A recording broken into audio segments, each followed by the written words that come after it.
Нурес каналында жаңылыктар топтому. Акыркы сааттардагы жаңылыктар менен таанышып алыңыздар. Биздин каналга жазылып, видеого лайк басып, жаңылыктар менен өз убагында кабардар болуп туруңуздар. Саясатчы Азимбек Бекназаров президент Сооронбай Жээнбеков менен убактылуу өкмөттүн мүчөлөрүнүн жолугушуусунда мурда президент Алмазбек Атамбаевду үй камагына чыгарууну сунуш кылган. Бул тууралуу ал Бишкектеги басма сөз жыйынында билдирди. Анын айтымында мындай сунушка президент бул маселени сот гана чечет деп жооп кайтарган. Президент мен аны каматайын деген оюм болгон эмес. Тергөөчүлөрдү үйүнө киргизбей койсо да чыдап отурдук. Өзү кан төгөм согушам айдап чыгам деп отуруп алды. Акыры ошону кылды деп жооп берди, деди Бекназаров. Саясатчы мурда президентти аларча мамлекеттик резиденциясында үй камагына алса болот, анткени ал жакта эле кайтарылат деп эсептейт. Бекназаров мурда президентти үй камагына чыгаруу боюнча сунушту убактылуу өкмөттүн башка мүчөлөрү колдобой койгонун кошумчалады. 7-8 августта Кой Таш айылындагы үйүндө мурда президент Алмазбек Атамбаевди кармоо операциясы жүргөн. Анда мурда президенттин тарапташтары каршылык көрсөтүп, эл менен кагылышуунун натыйжасында УКМКнын Альфа Атайын түзүмүнүн кызматкери полковник Үсөнбек Ниязбеков курман болгон.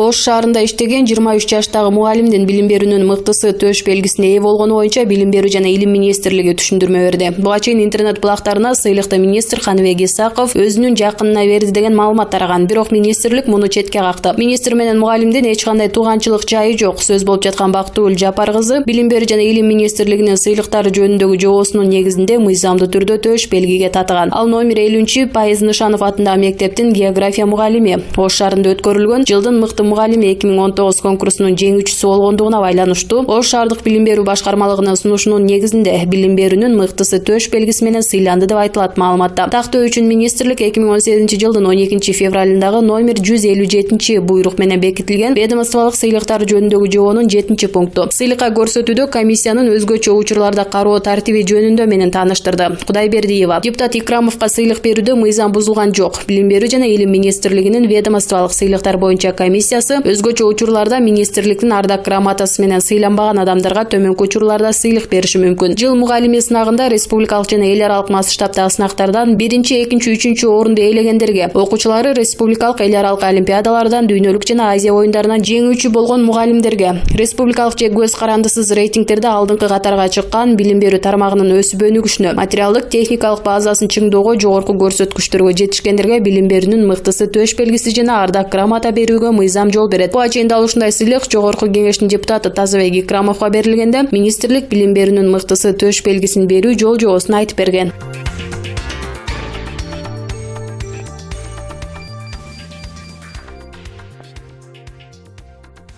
Баткен облусунун Сүлүктүү шаарында жана Кадамжай районунда 2 күндө 6 адам өз алдынча көмүр казып жаткан учурда газга ууланып каза болду. Өкмөт башчы Мухаммедкалый Абылгазиев кырсыкка байланыштуу жыйын өткөрдү. Ал көмүр казуучу компаниялардын ишмердүүлүгүнө көзөмөлдү күчөтүүнү тапшырды. Супер KG порталы Баткенде өз алдынча көмүр казган 6 адам каза болду. Бул мындай биринчи кырсык эмес. Өкмөт элдин коопсуздугун камсыз кылуу максатында эмне үчүн тийиштүү иштерди алдын ала жүргүзбөйт деген согул салды. Жогорку кеңештин депутаты Рыскелди Моонбеков жергиликтүү бийлик бул маселенин алдын алышы керек жана баары келип өр тиричиликке такала турганын айтты. Менимче аталган маселени өкмөт алдын албай жатат. Бул нерсенин баары эле айланып келип өр тиричиликке такалат. Ал жака көзөмөл кылыш үчүн адамдарга жумуш берилиши керек. Эгерде алардын иштеген иши жок болсо бөгөт коюлбайт. Кеп ошондо болуп жатат. Жергиликтүү бийлик бул нерсени эске алса болмок жана тиешелүү чараларды көрүшү керек эле. Шахта казган адамдардын коопсуздугу үчүн деп шахталарды жаап киргенге уруксат берилбеши керек болчу. Жергиликтүү бийлик экологиялык жана техникалык коопсуздук боюнча мамлекеттик инспекциясы булардын алдын алууга милдеттүү болчу. Кандай болгон күндө дагы ал жерде адам өмүрү кыйылып жатат. Өкмөт бул маселеге мыйзам же токтом менен бөгөт кое албайт. Бул жерде жергиликтүү бийлик тарабынан аракеттер жүргүзүлбөй калган. Аталган инспекция шахталарды жабышы керек болчу. Алган эмес, каза турган адамдарга айып пул салынышы шарт эле. Мына ошону караган эмес да, керек болсо ал жердегилер чоң ишкерлер. Мисалы, казып чыккан көмүрдү 100 сомдон алып, кайра эле алып чыгып 200 сомдон сатышат. Бул көр тиричиликтин айынан жана ал жерде ар кандай шахталардын баарын жеке ишкерлер өздөрү алып алышкан. Анан ал жака түшүп алып иштешет. Албетте ал жакта шахталардын бардыгы мурда эле жабылып, казганга болбой тургандыгы айтылган. Адамдар чынында мыйзамсыз казып жатышат. Анан ошолорду карап көзөмөлдөшү зарыл. Бул өкмөттүн шалакылыгы, деди Моонбеков.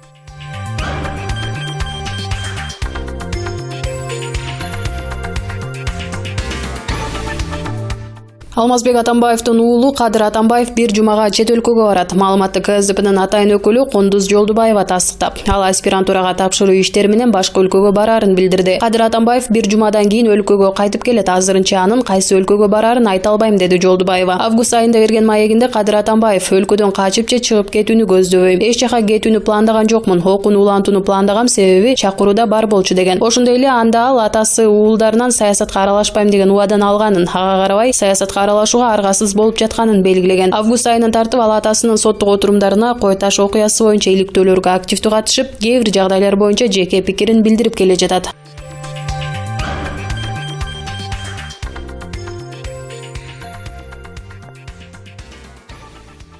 Кремтөөл Азиз Батукаевдин түрмөдөн мыйзамсыз бошотулушу боюнча иш Бишкектин 1-май райондук сотуна өткөрүлүп берилди. Анын алгачкы угуусу 11-октябрга белгиленди. Бул тууралуу мурунку президенттин жактоочусу Сергей Слесарев билдирди. Белгилүү болгондой, бул ишке байланыштуу Алмазбек Атамбаевга коррупция беренесине ылайык иш козголгон. Бирок Атамбаевдин жактоочусунун айтымында мурунку президенттин күнөөсүн далилдеген бир да жагдай жок. Эске салсак, Батукаевдин мыйзамсыз абактан бошотулуусу боюнча мурдагы башкы прокурорлор Аида Саляновага, Индира Жолдубаевага, мурдагы саламаттыкты сактоо министри Динара Сагынбаевага, экс-вице-премьер-министр Шамиль Атахановго, ошол учурда жаза аткаруу мамлекеттик кызматынын башчысы депутат Зарылбек Рысалиевге, улуттук коопсуздук боюнча мамлекеттик комитеттин экс-төрагасы Бусурманкул Табалдиевге жана бир катар дарыгерлерге да айып коюлган. Батукаевди бошотуу жөнүндө чечим чыгарган судья Жапар Эрматовго көз көрүнө калыс эмес өкүм же башка сот актысын чыгаруу жана коррупция беренелери менен айыпталып кызматтан алынган. Азиз Батукаев 2013-жылы айыккы силдетке чалдыкты деген негизде мөөнөтүнөн мурда түрмөдөн чыгып, Орусияга учуп кеткенине байланыштуу кылмыш иши быйыл кайра жанданган.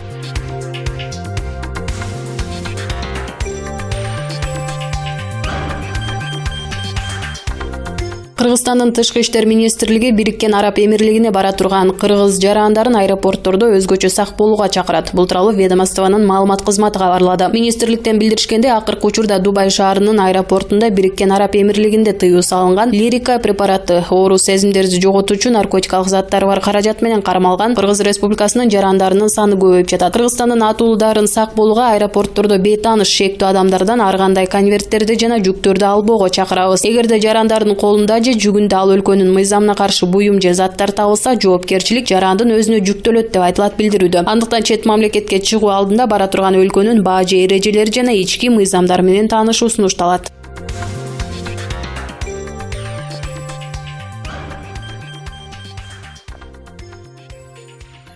Бишкек шаарынын Лелин райондук сотунда өтүп жаткан мурдагы мэрлер Кубанычбек Кулматов менен Албек Ибраимовдун иши боюнча соттук отурум уланды. Анын жүрүшүндө Ибраимовдун адвокаты Сергей Слесаревдин өтүнүшү менен кошумча күбө катары мурдагы финансы министри Ольга Лаврова жана коомчулукту өнүктүрүү жана инвестициялоо агенттигинин мурдагы директору Асылбек Чекиров көрсөтмө берди. Жыйындын жүрүшүндө Твея компаниясынын өкүлү Мусажан Мекелекти сот отурумуна мажбурлап алып келүү тууралуу мамлекеттик айыптоо өтүнүч келтирди. Сот өтүнүштү канааттандырды. Кийинки соттук жарыян 9-октябрга белгиленди. Мусажан Мекелек Кытайдын Твея компаниясынын Кыргызстандагы өкүлү болуп иштеп келген. Мекелек былтыр Бишкек жэбин жаңылоодогу коррупция фактысы боюнча камакка алынган. Кийин анын иши өзүнчө бөлүнүп, үй камагына чыгарылган. Андан бери Мусажан Мекелектин кайда экени белгисиз. Айрым маалыматтар боюнча ал өлкө аймагынан чыгып кеткен. Буга чейин жэбти жаңылоодогу коррупция боюнча кылмыш ишинин алкагына аны суракка алуу боюнча бир нече жыл өтүнүч келтирилип, бирок канааттандырылган эмес.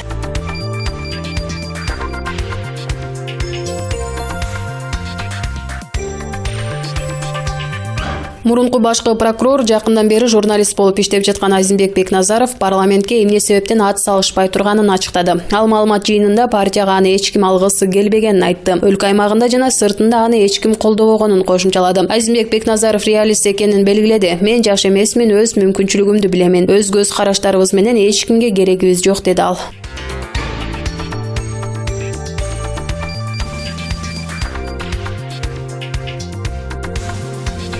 Саясатчы коомдук ишмер Азимбек Бекназаровдун талапкерлиги Кыргызстандын Малайзиядагы элчилик кызматына көрсөтүлүп жатат. Бекназаров аны бул кызматка президент өзү сунуш кылганын айтууда. Кыргызстанда болгон эки революциянын алдында жүргөн саясатчынын айланасындагы акыркы окуя элчилерди тандоонун талаптарына байланышкан маселени козгоду. Талдоочулар бийлик өзүнө ыңгайсыз саясатчыларды алыскы жакынкы чет мамлекеттерге элчи кылып тайындоо менен оппозициянын тилин тапкан тажрыйба бардык бийликтин тушунда колдонулуп келгенин белгилешүүдө. Азимбек Бекназаров Кыргызстандын Малайзиядагы элчиси болору жөнүндө кабар алгач жалпыга маалымдоо каражаттарына жарыяланды. Көп өтпөй Бекназаровдун Кыргызстандын атынан Малайзияга элчи болуш үчүн Малайзия тарап макулдук берген документ деген кагаз жарыяланды. Саясатчы 7 октябрда Бишкекте басма сөз жыйынын өткөрүп, ага элчилик кызмат сунушталып жатканын ырастады жана анын талапкерлигин бул орунга президент Сооронбай Жээнбеков өзү көрсөткөнүн айтты. Анын журналисттерге берген маалыматы боюнча өлкө башчы ага ар кандай кызматтардын ичинен Түркияга, Азербайжанга элчи болуп барууну сунуш кылган. Президент Сооронбай Шарипович экөөбүздүн жолукпаганыбызга 1 жылга жакында баратат, деди саясатчы. Ал мага ар кандай кызматтарды сунуш кылып келет. Мен муну биринчи жолу ачык айтып жатам. Президент мага: сиз канча жылдан бери жумушсуз жүрөсүз, бардык президенттерге мокочу болуп көрүнүп келе жатасыз. Мен сизди түшүнөм, экөөбүз чогуу депутат болгонбуз, деди. Бирок биз 2 жолу курултай өткөрдүк. Мамлекеттин улуттун алдында көп иштер бар. Мен туруктуу элдик кеңештин төрагасымын. Мен курултайда коюлган маселелерди аягына чыгармайынча эч жака бара албайм, деп айттым. Азимбек Бекназаровдун айтымында президент менен такташып алчу негизги 2 маселе бар. Алар элдик курултай кыймылы сунуш кылып жаткан конституциялык реформага баруу жана Кыргызстандагы гендердин ишин тартипке салуу. Ал президент жалпысынан буга чейин курултайда коюлган талаптардын аткарылышына көмөк көрсөтүп жатканын, бир топ маселелерде алардын ою менен макул экенин айтууда. Бирок Бекназаров принципиалдуу деген баштагы 2 маселе боюнча Сооронбай Жээнбеков менен тил табыша алса, Малайзияга элчи болуп кетүүгө макул экенин, эгерде иш алар ойлогондой болбосо кызматтан баш тартарын жарыялады. Бул боюнча ал президент менен ушул жумада жолугушаарын жана элчи болуп кетер-кетпес ошондо чечилерин билдирди. Президенттин аппараты Азимбек Бекназаровдун сөздөрү боюнча азырынча комментарий берилек.